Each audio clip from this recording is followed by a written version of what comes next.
Piles के लिए पपीता खाना हर किसी के लिए फ़ायदेमंद नहीं है। कुछ लोगों के लिए ये प्रॉब्लम बढ़ा भी सकता है।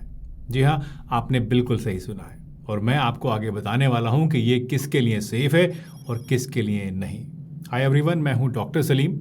डाइजेस्टिव और लाइफस्टाइल डिजीज़ को ट्रीट करते हुए मुझे 20 साल हो चुके हैं और इस दौरान मैंने एक्सपीरियंस किया है कि सिर्फ एक पपीता खाने भर से पाइल्स के कई केसेस में बिना किसी दवा के रिकवरी कराई जा सकती है। लेकिन हाँ, इसके लिए आपको पपीता खाने का सही तरीका, सही टाइम और कुछ प्रिकॉशंस का पता होना बहुत ज़रूरी है। तो चलिए शुरुआत करते हैं आज के इस वीडियो की और जानते हैं कि कैसे आप पपीता खाकर अपनी सालों पुरानी पाइल्स की प्रॉब्लम से छुटकारा पा सकते हैं। पाइल्स सिर्फ एक शारीरिक प्रॉब्लम नहीं है, यह आपके पूरे कॉन्फिडेंस को ख़त्म कर देती है। टॉयलेट जाना एक मुसीबत बन जाता है, बाइक पर बैठना सज़ा लगता है और ऑफिस चेयर पर लंबे टाइम तक बैठना ऑलमोस्ट इम्पॉसिबल हो जाता है। और सबसे बड़ी बात, अगर रूट कॉज को ठीक ना किया जाए तो ऑपरेशन के बाद भी पाइल्स वापस आ सकती है। पाइल्स तब होता है जब आपके एनस यानी लैट्रिन की जगह के ब्लड वेसल से सूज या फिर फूल जाती हैं। और इसका सबसे कॉमन ट्रिगर होता है हार्ड स्टूल, जो कि हर दिन इन नसों पर प्रेशर डालता है। हार्ड स्टूल यूजुअली लो फाइबर डाइट, कम पानी पीने, सीडेंट्री लाइफस्टाइल या फिर प्रेगनेंसी के बाद होता है। तो अगर हम स्टूल को नेचुरली सॉफ्ट बना दें तो पाइल्स के इन सिम्टम्स को हम काफ़ी हद तक कंट्रोल में रख सकते हैं। और यहाँ पपीता एक सिंपल लेकिन पावरफुल रोल प्ले करता है। पपीते में पपाइन नाम का एक नेचुरल एंजाइम होता है जो कि डाइजेशन को स्मूथ बनाता है। तो जब डाइजेशन अच्छा होगा तो स्टूल नेचुरली सॉफ्ट होता है और स्वेलिंग कम होती है।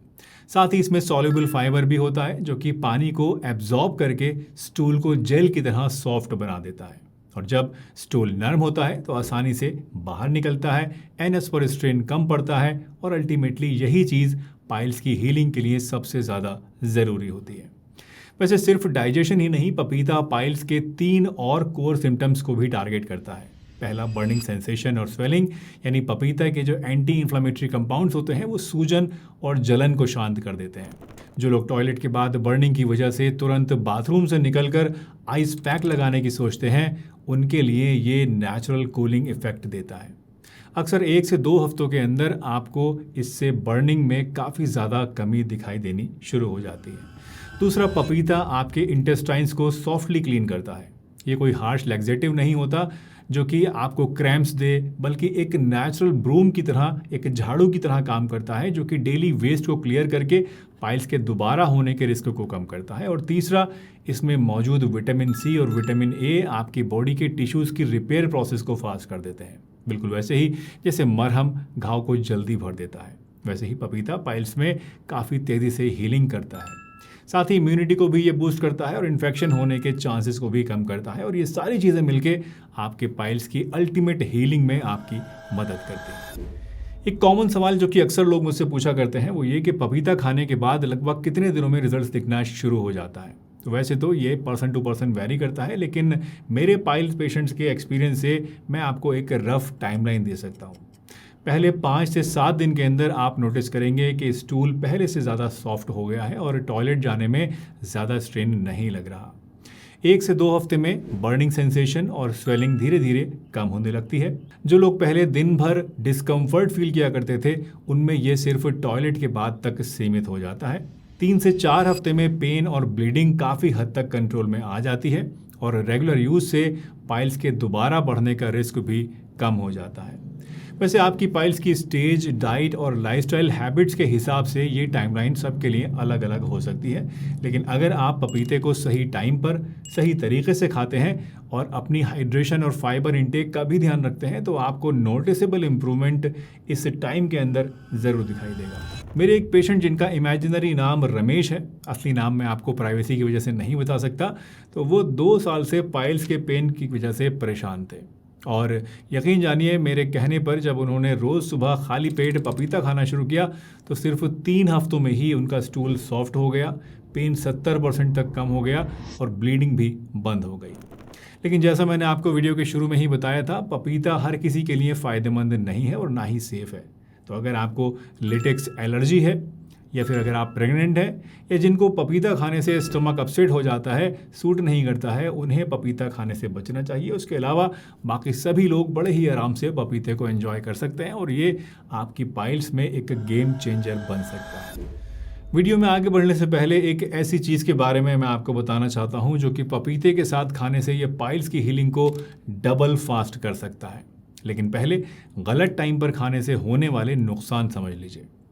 अगर आप पपीता हैवी मील्स के तुरंत बाद खाते हैं तो इससे डाइजेशन स्लो हो जाता है, पपाइन एंजाइम का इफेक्ट कम हो जाता है और कभी कभी गैस, ब्लोटिंग या लूज मोशन भी आपको हो सकते हैं। इसलिए इसे सही टाइम पर खाना बहुत ज़रूरी है। पपीता खाने का सबसे अच्छा टाइम होता है सुबह खाली पेट। जी हाँ, अगर आप सुबह खाली पेट आधा कटोरी पका हुआ पपीता खाएंगे तो आपका पेट खुलकर सुबह में साफ होगा और रिजल्ट्स आपको सबसे अच्छे मिलेंगे।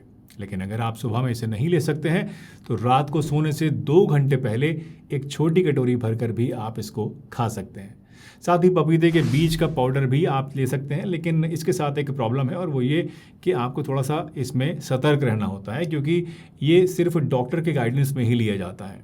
अगर आप पपीते के बीजों को ज़्यादा क्वांटिटी में ले लेंगे या गलत तरीके से खाएंगे या प्रेगनेंसी में ले लेंगे तो इससे आपको प्रॉब्लम हो सकती है, साइड इफ़ेक्ट्स भी हो सकते हैं, नुकसान भी हो सकता है। तो बेस्ट ऑप्शन यही है कि आप पका हुआ पपीता ही खाएं और सुबह खाली पेट इसको खाएं for best results and maximum safety. दोस्तों, पपीता पाइल्स की अर्ली स्टेजेस में बेस्ट काम करता है या फिर सर्जरी के बाद इसको दोबारा होने से रोकता है। बट अगर आपकी प्रॉब्लम ज़्यादा बढ़ चुकी है तो सिर्फ पपीता खाकर काम आपका नहीं चलेगा। इसके साथ आपको एक प्रॉपर ट्रीटमेंट भी लेना पड़ेगा, जैसे कि PF90 ट्रीटमेंट। PF90 पाइल्स के लिए एक one of the best natural treatment है जो कि इंटरनल और एक्सटर्नल दोनों तरह की पाइल्स में काम करता है। PF90 नीम, चित्रक मूल, नाग केसर, अमलतास और हरितकी जैसे कई पावरफुल हर्ब्स से बनाई जाती है। इस ट्रीटमेंट में आपको PF90 कैप्सूल्स के साथ एक बूस्टर टैबलेट भी मिलती है जो कि PF90 के इस इफेक्ट को, आपकी रिकवरी को और भी ज़्यादा तेज़ कर देती है। इसे हम PF90 बूस्ट कहते हैं। आपको बस PF90 में से एक कैप्सूल दिन में 3 टाइम लेना है और PF90 बूस्ट में से आपको 2 टैबलेट्स दिन में 2 टाइम गुनगुने पानी या फिर नॉर्मल पानी के साथ में 2 से 3 महीने तक लेनी है। अगर आप भी पाइल्स के लिए एक नेचुरल, सेफ और इफेक्टिव सॉल्यूशन चाहते हैं जो कि आयुर्वेदिक हो और पूरी तरह से सेफ भी हो, कोई नुकसान आपको ना दे, तो आप PF90 ट्रीटमेंट को एक बार ज़रूर ट्राई करें। लिंक और फ़ोन नंबर आपको नीचे डिस्क्रिप्शन में और फर्स्ट कमेंट में मिल जाएंगे। पाइल्स कोई मामूली बीमारी नहीं है, इसलिए आपको पता होना चाहिए कि कब तक आपको इसे खुद ट्रीट करना है और कब आपके लिए डॉक्टर की सलाह लेना ज़रूरी हो जाता है। तो अगर आपको कुछ सिम्टम्स नज़र आते हैं तो अपने डॉक्टर से फ़ौरन कंसल्ट करें। फॉर एग्जांपल, अगर आपको ब्राइट रेड कलर की ब्लीडिंग हो रही है और ये बार बार आपको प्रॉब्लम हो रही है तो आपको डॉक्टर से तुरंत संपर्क करना चाहिए। साथ ही अगर आपको वेट लॉस हो रहा है, लैट्रिन का रंग काला आ रहा है, दर्द बर्दाश्त से ज़्यादा है या फिर लंप है जो श्रिंक नहीं हो रहा, तो तुरंत डॉक्टर को दिखाएं या हमसे चाहें आप तो वो भी परामर्श ले सकते हैं। लिंक आपको इसका भी डिस्क्रिप्शन में मिल जाएगा। क्योंकि पाइल्स के सिम्टम्स कभी कभी सीरियस डिजीज़ जैसे कि कोलोरेक्टल कैंसर या फिर बहुत सारे इस तरह के दूसरी बड़ी बड़ी बीमारियों से मिलते जुलते भी हो सकते हैं। इसलिए सतर्क रहना आपके लिए बहुत ज़रूरी है। ख़ासतौर से अगर ये 3-4 सिम्टम्स आपको नज़र आ रहे हैं तो उस केस में आपको डॉक्टर से ज़रूर परामर्श लेना है। दोस्तों, अब आप में से जितने लोगों ने यहाँ तक वीडियो देख ली है तो आप लोगों के लिए एक बोनस रेसिपी, एक बोनस कॉम्बिनेशन भी मैं बताने वाला हूँ और इस कॉम्बिनेशन से आपको जो रिजल्ट्स हैं वो और भी ज़्यादा बढ़िया मिलेंगे। एक छोटी सी चीज़ है जो अगर आप पपीते के साथ मिलाकर खा लें तो आपकी पाइल्स की जो हीलिंग है वो डबल स्पीड से फास्ट हो सकती है। तो वो कॉम्बिनेशन है पपीते को 1 चम्मच सोक्ड यानी भीगे हुए चिया सीड्स के साथ खाना। जी हाँ, जब आप 1 कटोरी भरकर पपीते में 1 टेबलस्पून रात भर भीगे हुए चिया सीड्स को डालकर खाते हैं तो इन दोनों का फाइबर और एंजाइम्स का कॉम्बो आपके डाइजेशन को डबल स्पीड से इम्प्रूव करेगा और आपकी जो पाइल्स की हीलिंग है वो भी इसकी मदद से और ज़्यादा फास्ट हो जाएगी। तो जितने भी लोग चाहते हैं कि उनकी जो पाइल्स की हीलिंग है और भी ज़्यादा तेज़ हो जाए, पपीते के इफ़ेक्ट्स और भी ज़्यादा उनको मिले, उन लोगों को पपीते के साथ में 1 टेबलस्पून भर के चिया सीड्स जो कि रात भर भीगे हुए हो वो मिलाकर खाने चाहिए। ये एक बेस्ट कॉम्बिनेशन है आप लोगों के लिए, बोनस है उन लोगों के लिए जो कि यहाँ तक वीडियो देख रहे हैं, क्योंकि बहुत सारे ऐसे लोग हैं जो कि वीडियो को बीच में ही छोड़कर चले जाते हैं या फिर आगे बढ़ा कर देखते हैं और बाद में कमेंट सेक्शन में आकर मुझे कहते हैं कि हमें ये बात समझ में नहीं आई है, वो बात समझ में नहीं आई है। तो आप लोग जो हैं पूरी वीडियो देखा करिए ताकि आपको सारी बात समझ में आ जाए, और इस तरह का कोई बोनस अगर मैं आपको बताऊं तो वो भी आपको मिस ना हो। तो पूरी वीडियो देखना हमेशा और सही से बात को समझना, क्योंकि आपकी हेल्थ की ये बात है, कोई मामूली बात नहीं।